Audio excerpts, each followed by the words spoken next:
여의도 사사건건 시간입니다. 김성회 열린민주당 대변인, 장성철 대구가톨릭대 특임교수와 함께하겠습니다. 어서 오십시오. 안녕하세요. 노태우 전 대통령 국가장 지금 진행되고 있는데 진보 진영에서는 이런저런 반발도 좀 있는 것 같습니다. 일단 이 사안을 좀 어떻게 보고 계신지 여쭤보겠습니다. 사실 뭐 이제 개인적인 제 소회를 말씀드린다고 하면 대통령께서 직접 조문하시고 국가장은 안 했으면 더 좋았겠다. 뭐 유족들도 처음에 개인장 말씀을 하셨지 않습니까? 그런 문제라고 보고요. 그래서 열린민주당도 저희 장례의원 위촉을 당대표께 제안이 들어왔는데 일단은 거절을 했습니다. 사실 아직 희생자 가족들이 살아 계시기 때문에 지금은 좀 부적절하지 않나 생각을 하고 사실은 국가장법 개정안에서 올라와 있었거든요. 이걸 그냥 평상시에 논의를 했으면 됐는데 그런 부분은 민주당이 잘못한 거죠. 정리를 해놨으면 지금 이런 사회적 혼란의 비용을 처리하지 않았겠다 싶은 생각입니다. 국가장으로 치르는 게 적절치 않다는 의견이신 거군요. 예, 전 개인적으로는 그렇습니다. 네. 어떤 의견이신지? 저는 국가장으로 치르는 게 맞다라는 생각이 듭니다. 법과 규정상 국가장으로 치르지 않을 방도가 없었어요. 그리고 전직 대통령이기 때문에 좀 어느 정도는 진영을 떠나서 예우를 해주시는 것이 어떨까라는 생각이 듭니다. 노태우 전 대통령과 그 가족, 아들은 노재현 씨 같은 경우엔 정말 과오에 대해서 무릎 꿇고 용서를 빌고 좀 여러 번 사과를 하지 않았습니까? 그런 부분에 있어서 집권 세력이 좀 너그러운 마음으로 받아들여주고 용서해줬으면 좋겠다라는 생각이 듭니다. 근데 12.12 군사반란의 주역이 한 명 더 있잖아요. 전두환 씨. 전두환 씨도 그럼 국가장으로 해야 될까요? 전두환 씨는 빼고 해야 된다고 저는 생각을 해요. 전두환 씨는 빼고. 네, 왜냐하면은 직접적으로 보안사령관으로서 어쨌든 국민에게 총을 겨누고 많은 국민들이 희생당하지 않았습니까? 그것도 중요하고 또한 아직도 본인의 잘못이라고 얘기를 하질 않아요.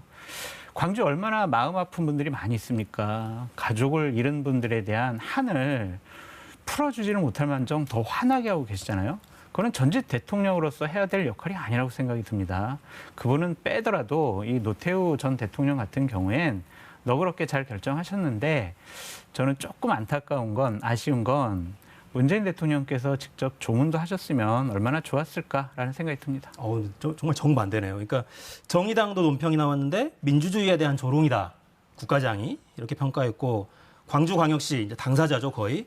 조기 개항이나 분향소 설치는 하지 않겠다라는 입장도 나왔어요. 예, 사실 뭐 망자가 계시는 입장에서 저희가 말씀드리긴 되게 조심스럽긴 합니다만 진상 규명에 협조한 바 없고 본인이 사과한 적 없습니다. 그것이 역사적 사실로 있는 상태인데 이렇게 돌아가셨으니까 유야무야 넘어가자라고 말씀드리기 되게 어렵죠. 알겠습니다. 또 한 명의 당사자 전두환 씨는 결국 사과하지 않고 가실 예정인지 그런 생각인지 좀 보겠습니다. 자, 현안 이야기로 넘어가죠.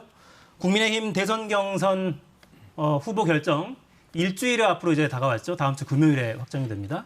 후보들 간 신경전 점점 가열됩니다. 영상 먼저 보겠습니다.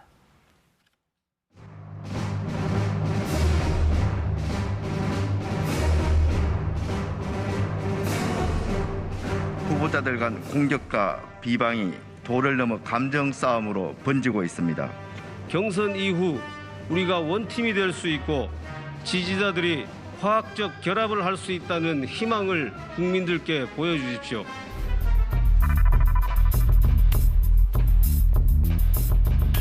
두 번의 당대표와 또 두 번의 대선 출마, 지사, 5선 의원 이런 이제 정말 그 눈부신 경력에도 불구하고 홍 후보님하고 가까이 근무했던 사람들, 이 홍 후보님을 떠나는 사람들이 많다 이런 얘기들을 이제 합니다. 그 왜 홍 후보님 주변에 이렇게 배신자가 많으며 26년 정치하면서 배신은 한 두 번 당해봤어요. 내가 키운 사람한테. 특히 윤 후보님 진영에 가 있는 어떤 분은 내가 행정부지사로 3년 데리고 있고 올 때 갈 데 없는 사람을 내 데리고 왔어요. 그래 하고 난 뒤에 윤 후보 진영으로 붙어 있길래 지난 3월에 내 불러서 이중 생활하지 마라. 그쪽으로 가라. 답답한 모양입니다. 네. 이제는 이신고기까지 하시는 거 보여요. 체포영장 기각된 사람에 대해서 구속영장 청구한다는 거 저도 이거 처음 있는 일인데 처음 보는 건데 27년의 법조 생활 중에 어떻게 생각하십니까? 제가 강론에 대해서는 솔직히 잘 모르겠고요. 네네. 총론 부분에서 그런 총론만. 부당한 압박에 대해서 당당히 맞서서 잘 이겨내시기를 바랍니다. 여당의 당대표가 공수처를 압박해서 이게 소위 말하는 영장 사주 아니겠습니까? 이거 우리 이것은, 당에 대한 경선 개입 아닙니까? 저는 참 딱하다고 생각이 되는 게 여기 대선 토론자입니다. 우리가 대선 토론에서 못 다룰 주제입니까? 아니요. 입장이 줄곧 어떠십니까? 정책 토론을 하자고 할 때는 이거는 언제인데 중요한 탄소세에 대해서 어떤 입장이세요? 그게 무슨 장학퀴즈식으로 질문이 내 야비하게 느껴지니까 아니, 그래, 답변을 대통령한테 하는 겁니다. 탄소세 정책을 묻는 게 무슨 야비한 질문입니까? 혹시 입장이 없으십니까? 이 머리 그래 좋으신 분이 어떻게 토론을 그렇게 하세요? 아니 토론 답을 안 하고 이렇게 인신공격 내지는 그래 비아냥으로 유승민 후보께서 아유, 두 분 사이에 있으니까 귀가 아파가지고 양수. 네. 이런 내용만 있었던 건 아닌데, 네. 저희 프로그램에서는 재밌는 장면 뽑아야 되니까. 어제 토론을 어떻게 보셨는지 먼저 좀 여쭤보겠습니다. 저 수준이 좀 낮아지고 있는 것 같아서 저 보다가 좀 돌렸어요. 그러니까 말꼬리 잡고 감정적인 대응을 하고 이런 모습만 보이더라고요. 솔직히 인내력의 한계를 좀 느꼈다. 제가 보수 우파 쪽에 있는 평론가로서 되게 국민 여러분들께 죄송하다는 얘기를 또 한 번 드리고 싶다라는 생각이 듭니다. 원희룡 후보 같은 경우에는 홍준표 후보가 탄소세 관련해서 딱 물어봤을 때 모르는 것 같으면 아예 뭐 모르시니까 제가 다른 질문 드리겠습니다. 이런 식으로 넘어갔으면 좋았을 텐데 집중적으로 공격을 했고 홍준표 후보 같은 경우엔 아니 내가 솔직히 잘 공부가 덜 됐다. 이렇게 하고 넘어가면 되는데 또 원희룡 후보를 막 또 공격을 하더라고요. 이런 모습들이 국민을 좀 찌푸리게 하지 않았을까? 그런 생각이 좀 듭니다. 정치인은요, 여러 뭐 당대표하고 대선 후보를 하다 보면 많은 사람들이 내 사람으로 있거나 챙기게 돼요. 근데 윤석열 후보 같은 경우에는 정치를 한 지 한 4개월 정도 됐는데 많은 국민의힘 의원들이 윤석열 후보 캠프에 가 있어요. 대략 한 90명 정도 가 있다고 하는데 그것을 갖고 홍준표 후보를 당신은 왜 사람이 없어? 라고 공격하는 것은 좀 부적절한 것 같습니다. 우리가 일반 국민들이 정치인들이 왜 자기 사람만 챙겨? 이게 뭐야? 좀 인재를 폭넓게 써야지.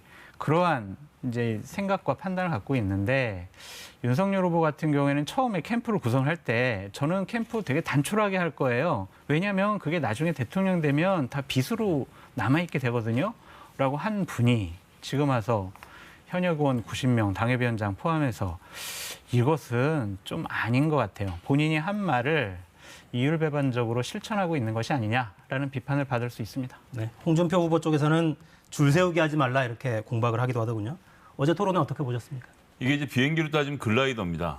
이게 처음에 국민의힘의 경선이라는 관심을 갖고 올라가긴 했는데 원래는 엔진이 달려 있어야 되거든요. 이 엔진은 미래 비전입니다. 미래 비전이라는 엔진이 있으면 이 비행기가 더 높이 날면서 국민들의 관심을 끌었을 텐데 올라간 바람만 갖고 이제 천천히 내려오고 있는 국면으로 보여요. 즉 나의 비전은 이런데 당신의 비전은 이게 틀렸다. 그래서 먹고 살고 수 있겠느냐. 이런 걸로 논쟁이 붙어 서로 싸움이 되면서 좀 격렬해지기도 하고 때론 편도 나뉘어지고 이러는데 안 그렇게 되다 보니까 어제 토론에 가면 이제 나는 이런 자세다만 보여주셨는데 예를 들어서 윤 후보는 나는 당당하다. 이런 기조였고요. 원희룡 후보는 나는 사납다. 뭐 이런 기조. 그다음에 홍 후보는 나는 너그럽다. 그리고 유 후보는 나는 정책통이다. 그냥 본인이 캐릭터만 보여주다 끝나다 보니까 그 캐릭터가 뭔지 아시는 분들에게는 채널에 계속 머물러 있을 유인이 별로 없었던 좀 아쉬움이 있었습니다. 네. 근데 어제 좀 토론회 과정에 눈에 띄었던 게 저기 아까 영상에도 나갔습니다만 공수처 수사 비판에 다른 후보들이 별로 동조를 하지 않더라고요. 네. 이건 어떻게 해석을 해야 됩니까? 경쟁자니까요. 저 부분이 윤석열 후보에게는 타격이 될 수가 있지 않겠습니까? 예를 들면 우리 민주당 토론회 봤을 때 대장동 문제 가지고 이재명 후보가 막 공격을 당했을 때 다른 경쟁 후보들을 대장동 가지고 더 공격을 심하게 했잖아요. 이낙연 후보 측 같은 경우에는 뭐 구속당할 가능성이 있어. 라고까지 공격을 한 거 보면 경쟁자니까 편을 안 들어준 것이다. 라고 말씀을 드리고 저는 윤석열 후보 쪽을 좀 비판하고 싶은 게 뭐냐면 저런 공수처, 예를 들면 국민의힘 쪽에서 계속 지적하는 권력에 이용당하는 저런 공수처를 윤석열 후보가 검찰총장일 때 찬성했어요. 국민의힘은 반대했습니다. 그래놓고 이제 와서 공수처가 수사하는 거에 대해서 나는 억울해? 이렇게 얘기하는 것 자체가 이것도 또한 이율배반적이 아니냐라는 생각이 듭니다. 어떻게 보세요? 그러니까 이거를 윤석열 후보가 먼저 꺼내는 게 좀 어색하게 느껴지기도 하고요. 예, 일단 본인이 할 얘기는 아니었고요. 다른 사람이 공격이 들어왔을 때 짧게 끊고 나가서 이 이슈에서 관심을 멀게 해야 되는데 이렇게 되는 것은 사실은 이제 고발 사주 의혹 누가 봐도 좀 이상한 상황 아닙니까? 그런데다가 이제 징계와 관련돼서 징계가 잘못됐다고 본인이 그 검찰총장이 있을 때 내가 징계를 부당하게 받았습니다라고 막상 재판에 가보니까 1심이긴 하지만 판사가 2개월로 부족한데요. 더 받으셨어야 됩니다라고 이야기가 나오니까 이 문제에 대해서 나는 당당하다라는 입장을 설명하기 위해서 자꾸 이 문제를 끄집어내서 뭔가 좀 동의를 구하시는 것 같은데 후보들이 경쟁자 입장에서 동의하기는 뭐 어렵다는 장 교수님 말씀에 동의합니다. 여론 흐름을 보면 윤석열 후보가 좀 급한가 이런 생각이 들기도 합니다. 이재명의 맞설 후보로 누가 경쟁력이 있습니까? 이렇게 물어보니까 이건 국민 전체를 상대로 물어본 거예요. 홍준표 후보가 오히려 높게 나옵니다. 그러니까 이게 이 조사가 그 오차 범위가 2.2%여서 그러니까 위아래로 2.2%니까 4.4% 이상이면 오차 범위를 벗어나는 거죠. 오차 범위를 벗어나는 결과가 나왔어요. 그러니까 이렇게 되니까 좀 급한 것 같은데 이렇게 벌어진 거는 지난번에 아주 크게 문제가 됐던 전두환 평가, 뭐 개사과 이 논란이 영향을 크게 미쳤다 이렇게 봐야 됩니다. 그렇죠. 전두환 전 대통령 관련해서 옹호하지 않았어? 라는 것 때문에 일반 국민들에게 마음에 상처를 줬는데 그거를 또 조롱 희화시키는 듯한 토리 본인 애완견에게 사과를 주는 모습. 이것은 국민들이 상당히 모욕감을 느꼈다. 어떻게 저럴 수가 있을까라는 판단까지 했습니다. 당초에 많은 언론들을 보면 저거는 부인인 김건희 씨가 했던 거 아니야? 본인이 어느 정도 인정을 하다가 어제는 TV 토론회 때 내 판단과 내 결정으로 저 사진을 올렸다라고 얘기를 했거든요. 과연 국민들은 분노하고 있는데 사과 사진을 애완견에게 주는 사진을 올리겠는 그러한 판단이 정말 이게 상식적인가라고 저는 묻고 싶다라는 생각이 듭니다. 기본적으로 일반 국민에서는 이제 홍준표 후보가 앞서고 있고 국민의힘 지지층에서는 아직도 윤석열 후보가 앞서고 있어요. 그래서 이 경선 결과가 어떻게 될지 예측 불허다라고 말씀드립니다. 전두환 옹호는 아니었죠, 사실 내용상. 전두환 옹호는 아닌데 옹호처럼 들릴 수 있는 발언이었고 수습하는 과정이 아주 묘하긴 했습니다. 사실 전두환 옹호라기보다 더 큰 문제는 5.18에 대한 태도였습니다. 5.18만 빼면이라는 표현 자체가 만 빼면은 굉장히 사소한 일에 쓰는 거거든요. 내 와이프는 나한테 화나는 것만 빼면 참 좋은 사람이야. 보통 이런 데 이야기를 하지. 우리 이번에 사이가 왔는데 사이가 살인자인 것만 빼면 좋은 사람이라고 아무도 말하지 않지 않습니까?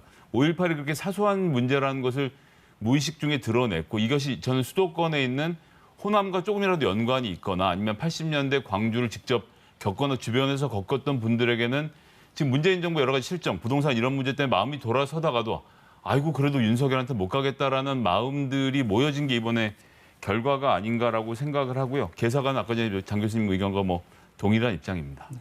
근데 이 여론조사 결과를 국민의힘 지지층으로 한정해서 다시 보면 이렇습니다. 윤석열 후보 과반이 나옵니다. 격차가 굉장히 크죠. 그러니까 지금 국민의힘 경선은 일반 국민 여론조사가 절반, 당원들 투표가 절반이죠. 이렇게 되면 사실 어떻게 될지 알 수 없는 상황이네요. 요 민심과 당심이 상당한 차이를 보이는 건데 어떻게 해석을 해야 됩니까? 저번에 김성애 대변인님께서 분석을 잘 해주셔가지고 제가 그걸 외우고 다니는데 첫 번째는 홍준표 후보에 대해서 확실한 믿음을 못 갖는 것 같아요.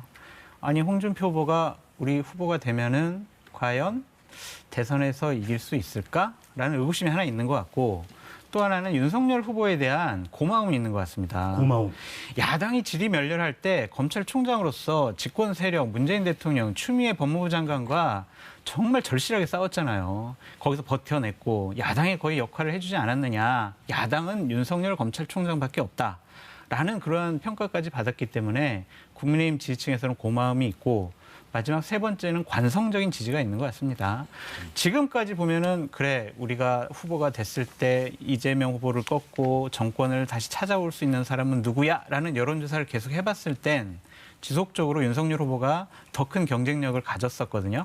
최근에는 좀 바뀌긴 했지만 그런 것에 대한 세 가지 요인이 있었다라고 보여집니다. 근데 이게 일단 그 국민의힘 대표 선수가 돼서 이제 본선에 나가야 되니까 요 과정이 좀 오묘하긴 해요. 그러니까 열린민주당 대변인이 나오셨으니까 이걸 좀 여쭤볼게요. 이 보수 진영 후보로 누가 적합합니까? 물어보면 열린민주당 지지층은 이렇게 답변했더라고요. 홍준표 후보가 32.4%가 나왔고 그 다음이 유승민 후보입니다. 25.1%. 윤석열 후보는 12%밖에 안 나왔어요.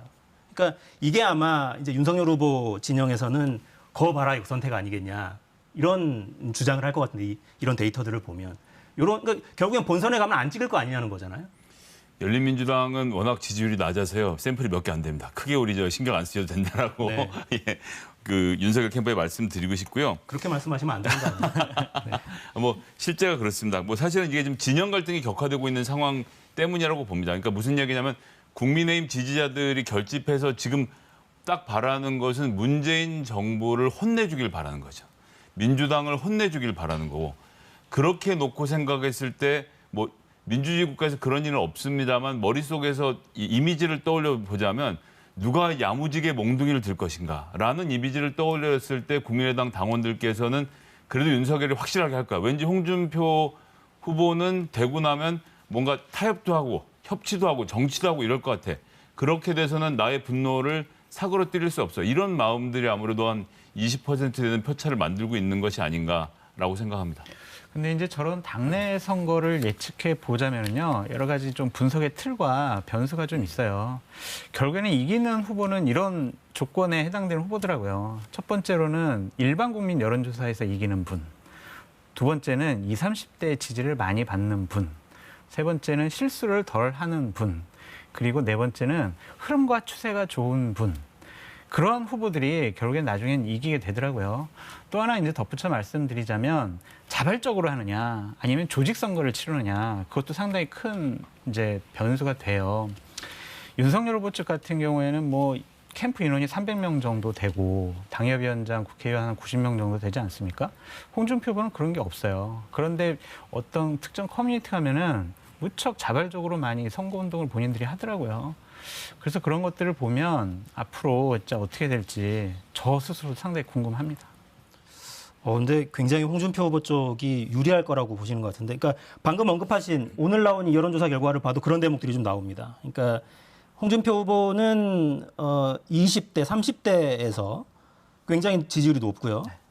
윤석열 후보는 고령층의 지지율이 높긴 하죠. 그러니까 왜냐면은요, 이게 국민의힘 지지층은요, 누군가 우리 당의 후보가 되는 게 중요한 게 아니에요. 그 후보가 본선에 가서 대통령이 돼서 정권 교체하는 걸 원하는 거잖아요. 혼내주기를 바라는. 그렇습니다. 그런데 우리가 20, 30대가 지금까지 취약 계층이었는데 지금 20, 30대 지지를 받는 후보가 지금 나타났잖아요. 그렇다면은 국민의힘 지지층도 앞으로 다음 주 월요일부터 투표를 하게 되는데 좀 생각을 바꿀 수도 있다라고 전망해 봅니다. 네.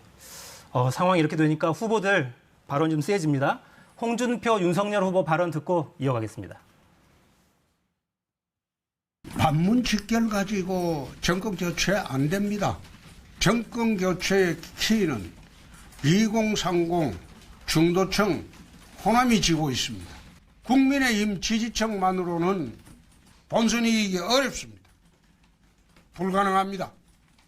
8.2 때는 부패한 곳에만 덜 끓습니다. 기자 여러분들, 그건 내가 한 말이 아니니까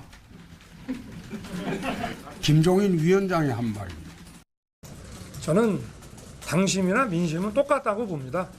다만 그 민심 중에 정권 교체를 바라는 민심이냐, 정권의 연장을 바라는 민심이냐 하는 것이 문제이지, 정권 교체를 바라는 민심과 또 정권 교체를 하려는 우리 당의 당심과 그게 뭐 큰 차이가 있겠습니까? 정치 경륜이 수십 년 되신 분이 그런 말씀을 하신다는 것은 오히려 자기 부정이 아닌가, 그렇게 생각을 하고 있습니다. 네, 국민의힘 경선 막판인데 어제부터 갑자기 본인 인증, 뭐 대리 투표 이런 논란이 좀 있었어요. 그러니까 윤석열 후보 캠프 쪽에서는 이 ARS 투표에 본인 인증을 도입하는 것 자체가 노인층 투표를 방해하는 행위다, 이렇게 주장하고 나섰고, 홍준표 후보 쪽에서는 아니 그럼 본인 인증도 안 하고 투표하는 법이 어디냐, 이렇게 주장을 하고 있어요. 그러니까 이 논란이 왜 벌어졌냐면 윤석열 후보 측에서 문자를 돌렸어요. 투표하기 어려운 분들은 저희가 도와드립니다. 라고 하니까 홍준표 후보 쪽에서는 이거 대리 투표하는 거 아니야? 라고 한 거죠.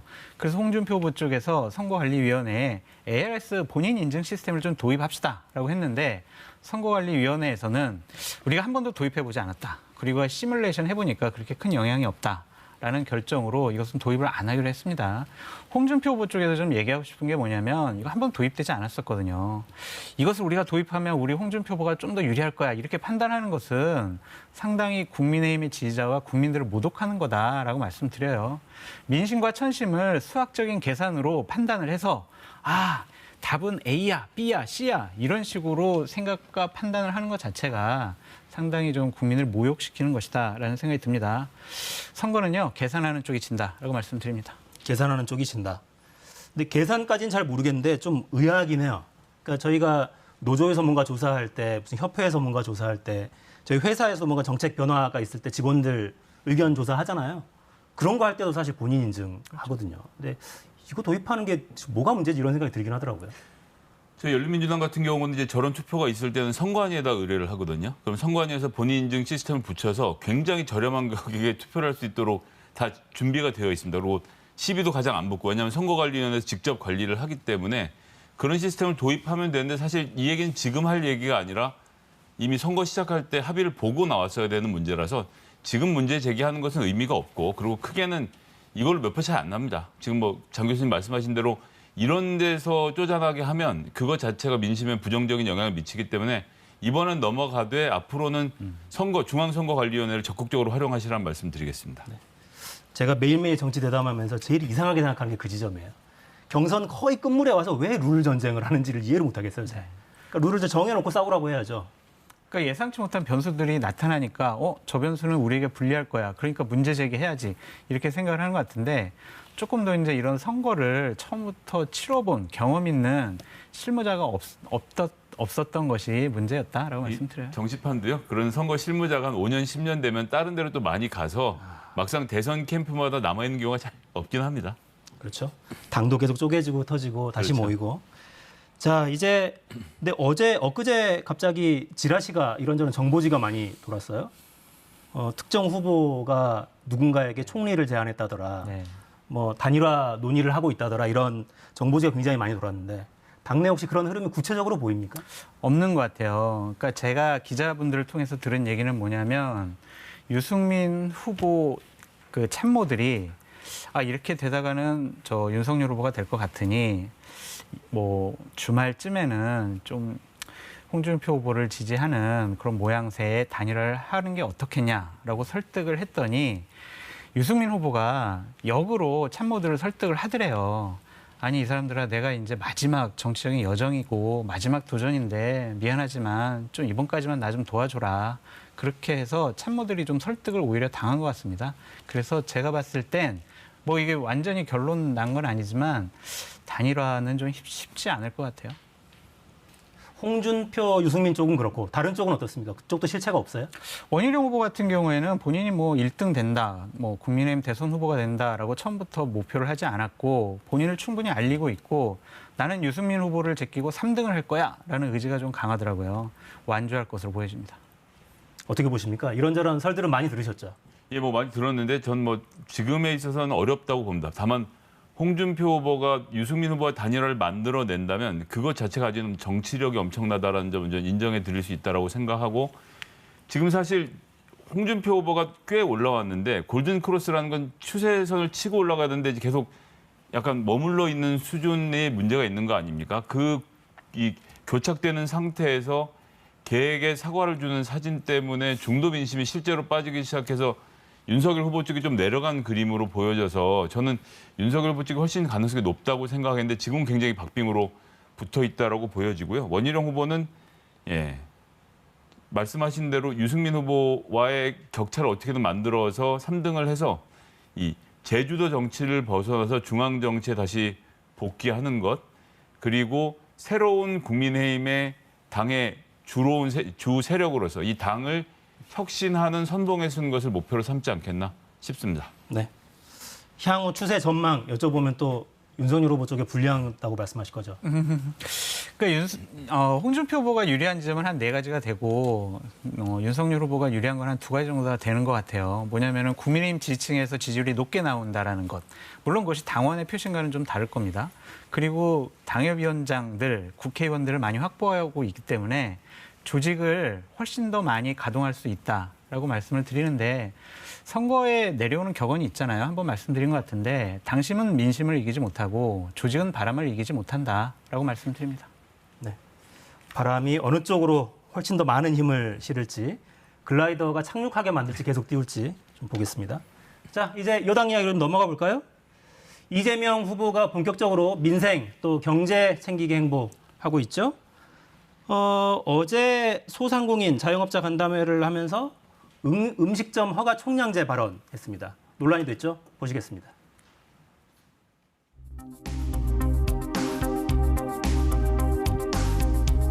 음식점이나 대중음식점 허가 총량제를 운영해 볼까 하는 생각을 했어요. 마구 식당 열어가지고 망하는 것도 자유다. 근데 그건 자유가 아니거든요.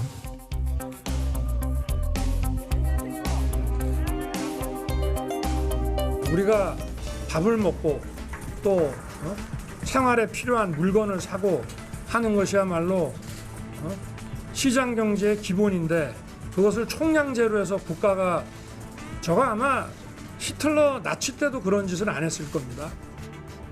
반헌법적 발상입니다. 헌법에 영업의 자유가 있습니다. 영업의 자유의 본질적인 부분을 침해하는 반헌법적 발상입니다.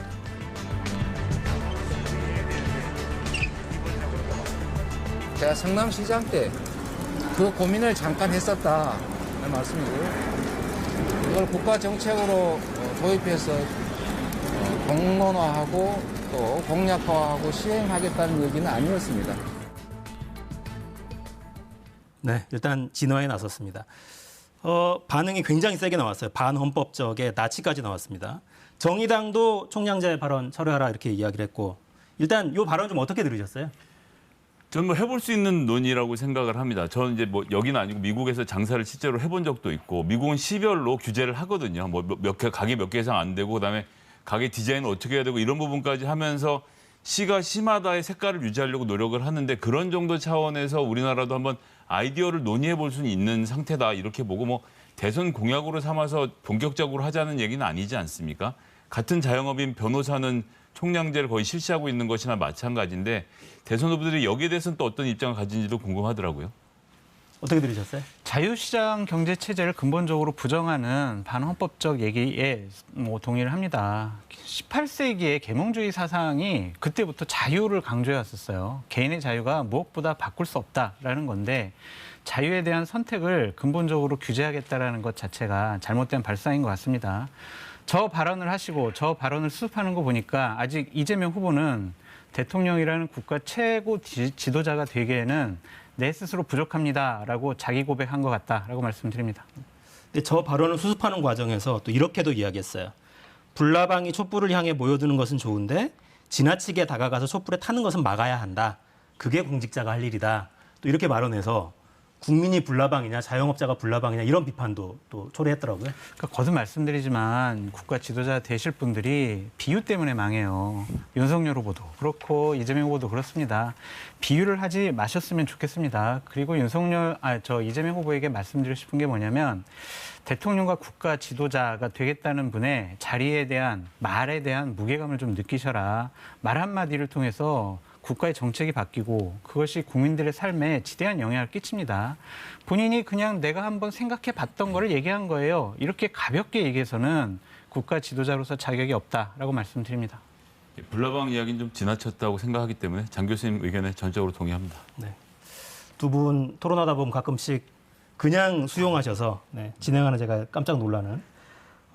지금 이제 원팀으로 가는 거는 거의 마무리 수순인 것 같긴 합니다. 추미애 전 장관 어제 만났고 선대위원장 맡기기로 했죠. 명예선대위원장. 오늘은 박용진, 김두관 두 사람 만났습니다. 용광로 선대위 원팀 마무리 국면이다 이렇게 봐도 되겠습니까? 굉장히 이 지점에 있어서는 잘하고 있다고 생각을 하고 이재명 후보가 각각의 후보에게 역할을 드린다라기보다는 그쪽에서 요구하는 것을 받아왔는 형태로 해서 사회대전환위원회 하십시오. 이래서 각각의 후보가 지난 경선 기간에 본인이 주장했던 것들을 실제로 대선 과정에서 함께 펼쳐갈 수 있는 그림을 그리고 있거든요. 그래서 용광로라는 표현보다는 저는 샐러드 볼에 가깝다. 각각의 개성을 살리면서도 이재명이라는 큰 그릇에 다 담아내고 있다는 점에서는 이재명 후보가 생각 이상으로 잘 해나가는 것 같습니다. 특성을 다 녹여버리는 용광로가 아니라 개별 재료들의 맛이 살아있는 샐러드볼. 추미애 후보가 들어와서도 추미애로서 살아있을 수 있도록 공간과 장소를 배려하는 것, 이것이 또 이재명식의 원팀 아닌가 싶은 생각이 들었습니다. 근데 저런 모습은 야당에도 자극이 되겠어요. 자극이 되죠. 일단은 이재명 후보가 첫 스타트는 잘 끄는 것 같습니다. 이낙연 후보도 만나서 포용하는 모습 보였고, 문재인 대통령 만나서 여러 가지 협조하는 그런 모습 보였고, 나머지 후보들도 만났고, 이런 것을 보면 일단은 한 팀이 되는 첫 스타트는 잘 끄는 것 같다라는 생각이 들고, 저는 오히려 국민의힘이 경선 후에 갈등이 훨씬 더 심할 것 같아요. 그러니까 예를 들면 민주당 같은 경우에는 저렇게 원팀이 안 될 거야, 갈등이 많아, 그래도 대통령이 계시고 전직 당대표, 국회의장 등 원로가 있잖아요. 정치력이 있는, 카리스마가 있는. 근데 국민의힘은 그런 분들이 지금 상당히 부재해요. 그래서 저는 자칫 잘못하면 국민의힘이 경선 후유증이 훨씬 더 심할 것 같다. 그 수습도 오랜 시간이 걸릴 것 같다라고 전망이 돼서 상당히 걱정입니다.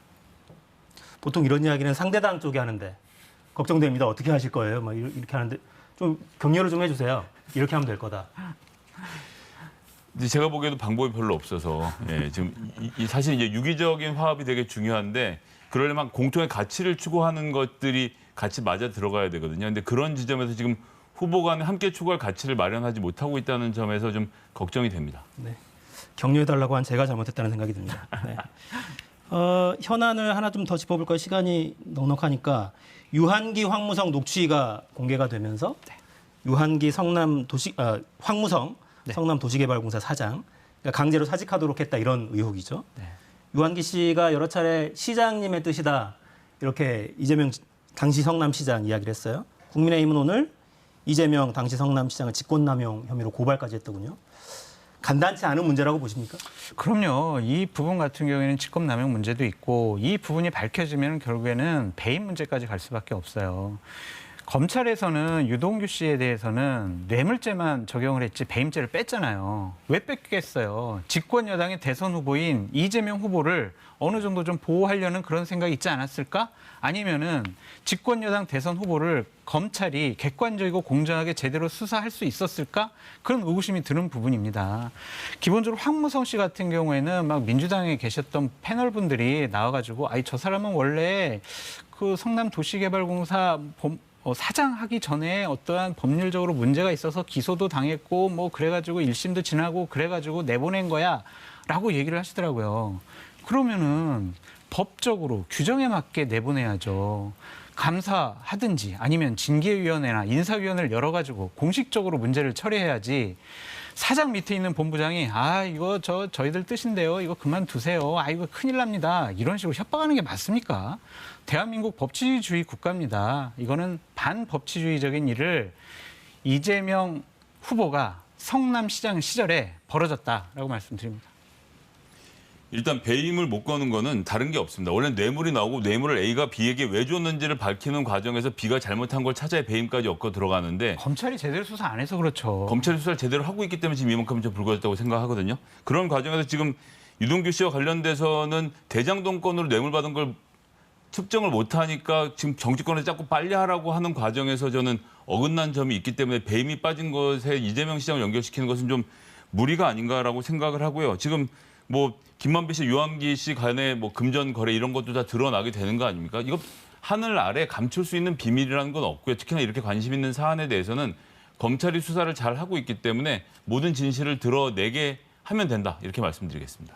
결국은 특검으로 가야 한다라고 보시죠. 황무성 씨도 오늘 본인이 왜 이러한 녹취록을 발표했고 왜 이런 식의 얘기를 했는지 장문의 보도자료 같은 걸 냈어요. 네, 입장문을 냈다군요. 네, 거기서 뭐라고 최종적으로 얘기를 했냐면 이재명 후보님 떳떳하면 특검을 통해서 밝히십시오라고 얘기를 했습니다. 계속 얘기하잖아요. 민주당에 계신 분들이나 이재명 후보 같은 경우엔 국민의힘 게이트다라고 얘기하잖아요. 국민의힘 게이트니까 특검 통해서 제발 명명백백하게 낱낱이 밝혔으면 좋겠다라는 생각이 듭니다.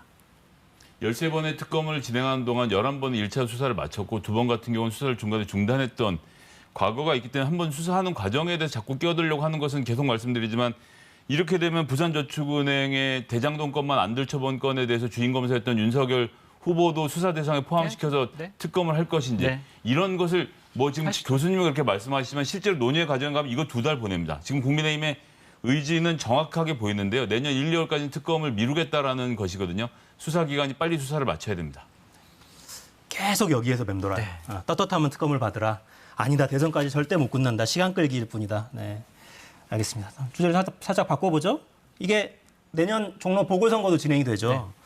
근데 이준석 대표가 상계동 사랑이 지극하다고 계속 이야기하다가 미묘하게 표현이 바뀌었어요. 그리고 여권에서는 임종석 비서실장 차출 이야기가 또 나오더라고요. 실제로 석자 돌림이네요. 투스톤이 맞붙을 가능성이 있다고 보십니까? 지금 전망하는 거는 무의미해 보여요. 결국에는 뭐 그때 공천 때 과연 종로에 누구를 내보내야 우리가 대선에서 조금 더 긍정적인 결과를 얻을 수 있을까라는 판단이 가장 중요한 기준이 될 것 같아요. 그때 만약에 이준석 후보가 종로에 나가서 대선에 이길 수 있는 가능성이 좀 더 높아지면 당연히 이준석 후보가 나가겠죠. 지금은 안 나간다는 원론적인 얘기를 하더라도 대략 한 2월 달 그때쯤이면 결론 날 겁니다. 임종석 가능성은 얼마나 됩니까? 그건 이제 이준석 대표가 나간다고 하니까 얘기가 같이 나오는 중인 건데 이제 미래 권력으로서의 이준석의 네이밍이 있는 건데 거기에 이 민주당에서 지금까지 비서실장까지 하셨던 임종석 실장을 미래 권력이다라고 해서 붙일 가능성은 제가 보기에는 낮은 것 같습니다. 낮다. 후보에 따라 달라지는 그림이라서 함부로 말할 수는 없는데 이준석이랑 카드에 놓고 보자면 그렇다는 말씀을 드려야 되겠습니다. 그럼 이준석 카드에 좀 합당한 카드는 누가 있을까요? 그게 지금 이제 민주당으로서 가장 큰 고민이죠. 그러니까 그 차세대를 국민의힘만큼 준비해 왔는가에 대한 민주당 내의 자기 반성이 있다라고 들었습니다. 차세대 준비에 대한 자기 반성. 네, 알겠습니다. 장성철 특임 교수, 김성회 대변인과 함께했습니다. 감사합니다.